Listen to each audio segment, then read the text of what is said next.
반려앵무새의 경우 자연에서와 달리 스스로 털을 뽑으며 자해하는 행동을 할 때가 있습니다.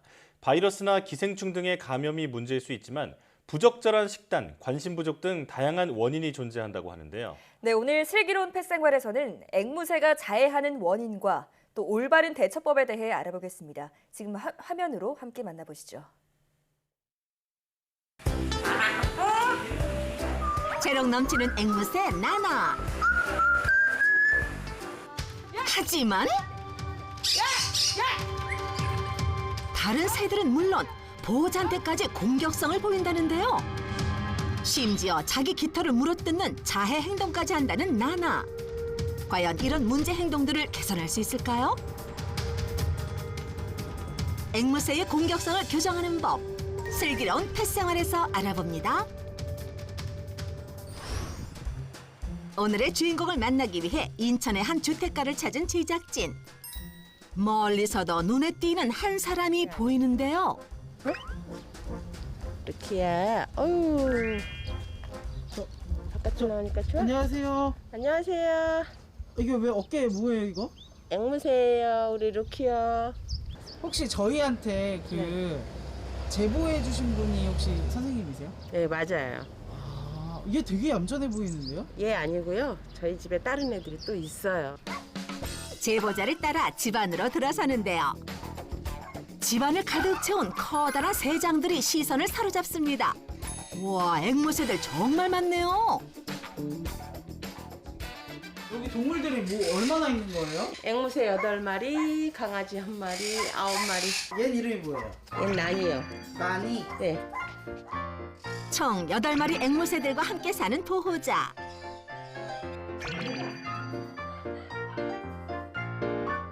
알록달록 귀여운 앵무새들과 함께라면 시간 가는 줄도 모를 것 같은데요. 우리 만성개 나나. 나나? 나나하고, 예, 나나하고 저기 남자아이는 모모. 쟤는 잘 안 와요, 사람한테. 이 녀석이 바로 보호자의 고민거리라는 오늘의 주인공 나나입니다. 이거 왜 이렇게 많이 키우세요? 이게요, 중독이에요, 중독. 빠이빠이. 바이바이. 아이 잘하네. 돌아. 옳지. 이렇게 많은 앵무새들을 돌보느라 하루가 바쁘다는 보호자. 이게 앵무새 밥이에요, 사료. 여러 가지 사료들을 섞어 영양이 듬뿍 담긴 먹이를 준비하는데요. 얘들아, 밥 먹자. 매일 이렇게 한 마리 한 마리 돌봐주려면 정말 손이 많이 간다네요. 좋아하잖아. 나나. 이제 나나의 먹이를 줄 차례입니다. 그런데 케이지 앞에서 한참을 망설이는 보호자. 먹이를 재빠르게 케이지 안으로 밀어넣는데요. 얘한테는 좀 약간 조심스러우시나요? 물어요. 언제 공격할지 몰라서 한번 물리면 되게 많이 상처가 깊어요. 요 눈동자 요거 봐. 요 눈동자 요거요. 요렇게 되면 이제 공격하려고. 어? 커졌다 작아졌다 커졌다 작아졌다 그러지 너. 정말 나나의 눈동자가 움직여요. 나나를 좀 더 자세히 관찰하기 위해 케이지 안에 카메라를 설치하려던 그때 갑자기 나나가 탈출을 감행합니다. 그러다가 케이지 위로 올라가 다른 새들을 공격하기 시작하는 나나. 싸면 안 돼. 보호자가 말려도 소용없는 상황. 장갑이나 뭐 양말이라도 있어야지. 조심조심 나나에게 다가가는 보호자. 그 순간 보호자의 손까지 물어버리는 나나. 야! 이미 보호자의 손 곳곳엔 나나에게 물린 상처가 가득한데요. 이거는 아무것도 아니고 얼굴에 비하면 뭐 이런 거. 이렇게 갑작스러운 공격으로 위험에 처한 적이 한두 번이 아니랍니다. 아주 이걸로 해서 안 돼. 그때 보호자의 딸 지수 씨가 도착했는데요. 과연 나나가 지수 씨에겐 어떤 반응을 보일까요? 아까와는 달리 지수 씨의 손길을 순순히 받아들이는 나나. 아니 이게 어떻게 된 일이에요? 평소에 나나가 어머니 공격을 좀 많이 해요? 네, 엄마가 이쪽으로 가면은 쫓아가서 물려 그러고 이렇게 왔다 갔다 하면서 좀 물려 그래요. 사실 나나는 생후 10개월 무렵부터 보호자를 향해 공격성을 보여왔다는데요. 그래서 한번 얘를 입양을 보냈었어요. 처음 앵무새를 키우다 보니까 이 큰 애가 무는 게 내가 감당이 안 되는 거야. 보냈는데 사장님이 못 키우겠대. 그래서 데리고 왔는데 한 번 보내봤기 때문에 두 번은 못 보내겠더라고. 보호자와 나나를 화해시키기 위해 나선 지수 씨. 평소 드라이브를 좋아하는 나나를 위해 외출을 하는데요. 나나, 오래간만에 나가지? 응, 아유, 기분 좋았어? 응? 나나 기분 좋았어? 응, 아유, 그렇게 좋았어. 그들이 도착한 곳, 바로 보호자의 일터입니다. 옳지, 거기 있어? 응, 거기 있어? 집에서와는 달리 가게에서는 얌전하게 잘 논다는 나나.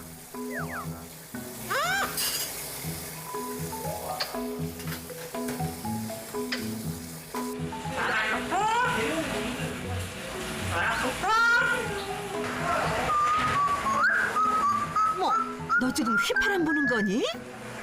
와, 덕분에 최고 인기 스타가 됐는데요. 안녕 나나 반가워. 오늘도 신난 날이지? 심지어 처음 보는 사람의 손길도 받아들입니다. 다른 사람들은 다 괜찮잖아, 그래도 어찌됐든지 간에. 나만 그러는 거 이유가 있을 거야, 아마. 분명히. 그렇게 일과를 마치고 집으로 돌아온 나나와 보호자. 과연 외출 후에는 좀 달라졌을까요? 나나야, 집 보고 있어? 털 뽑지 말고. 털을 뽑는다고요? 예, 털을 씹어요. 그게 뭐 하는 거예요? 자해하는 거예요, 자해. 그러고 보니 군데군데 짧아진 나나의 날갯깃이 보이는데요. 약 1년 전부터 보호자가 자리를 비우며 시작됐다는 나나의 이상 행동. 자신의 날갯깃을 물어뜯는 자해 행동을 반복해왔답니다. 과거 심한 자해로 인해 날갯깃이 크게 손상되기도 했다는데요. 발정기가 되면 자해하는 애도 있고 무는 행동을 하는 애도 있고 그렇다 그래서 남자친구를 들였죠. 나나의 자해 행동을 막기 위해 많은 노력을 해왔다는 보호자. 하지만 나나의 공격성과 자해 행동은 계속되고 있는데요. 과연 나나의 문제 행동을 교정할 수 있을까요? 공격하는 거랑 자해하는 거랑 그것만 해결되면 더없이 행복할 것 같아요. 나나와 보호자를 구원해줄 그분이 오셨습니다. 예. 안녕하세요. 네. 아이고, 안녕하세요. 엄청 많네요.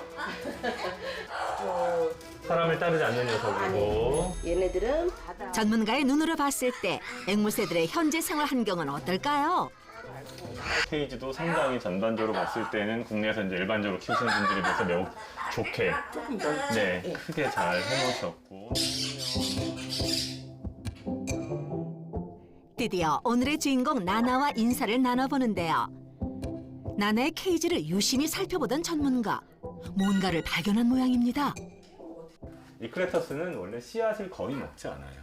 과일하고 야채 이런 게 전체 먹이의 거의 80%에서 90%거든요. 깃털 아래쪽이 살짝 지금 이제 씹혀 있는 게 보여요. 그루밍하는 과정에서 털을 고르는 과정에서 무언가 문제가 지금 있어요. 벌써 1년째 보호자를 향한 공격과 자해 행동을 보이고 있는 나나. 대체 이유가 뭘까요?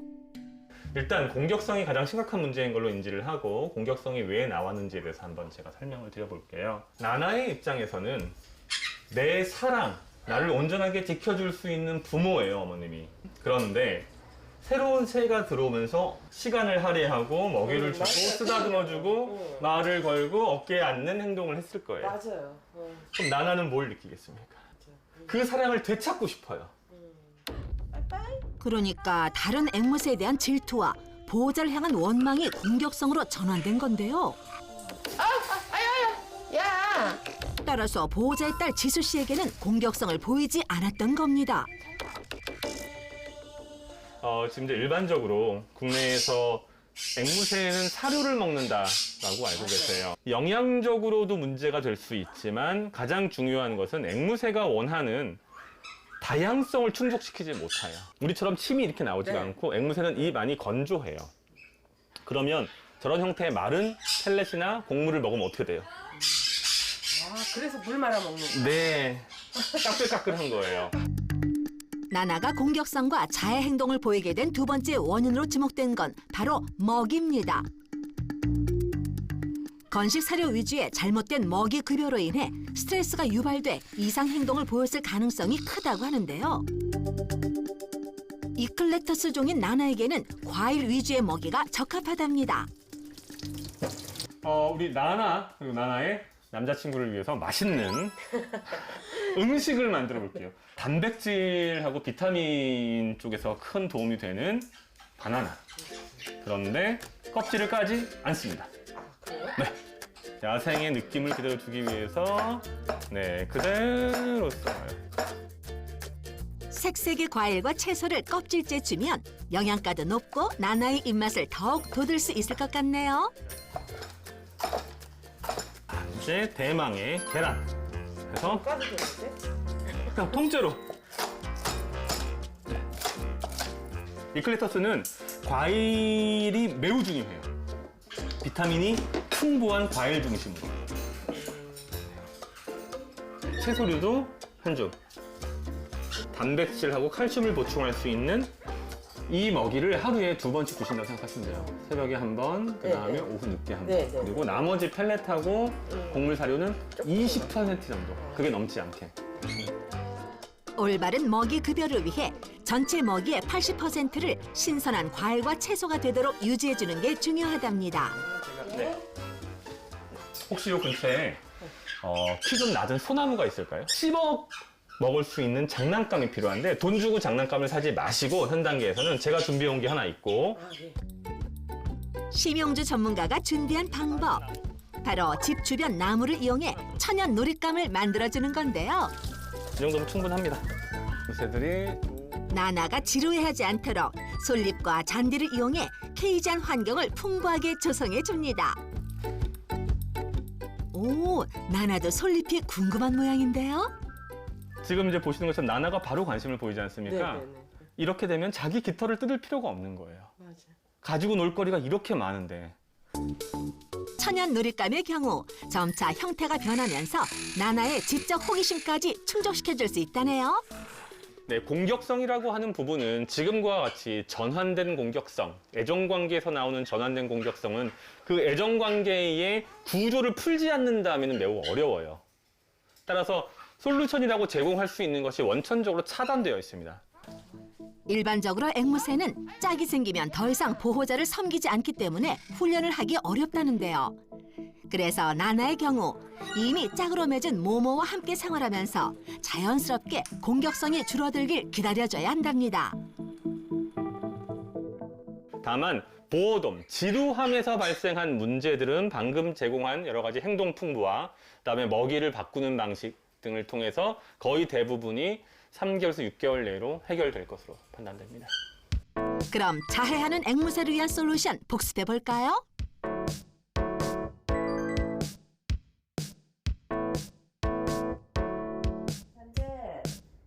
촬영 이후 나나의 행복을 위해 꾸준히 솔루션을 실천하고 있다는 보호자. 덕분에 나나도 조금씩 변화하고 있다는데요. 자해하는 것도 많이 낮았고 지금 현재로서는 그래도 만족해요. 앞으로 나나랑 같이 그런 일이 없게끔 행복하게 살고 싶어요. 수시로 공격과 자해를 일삼던 앵무새 나나. 앞으로는 변화된 환경에서 가족들과 행복하길 바랄게.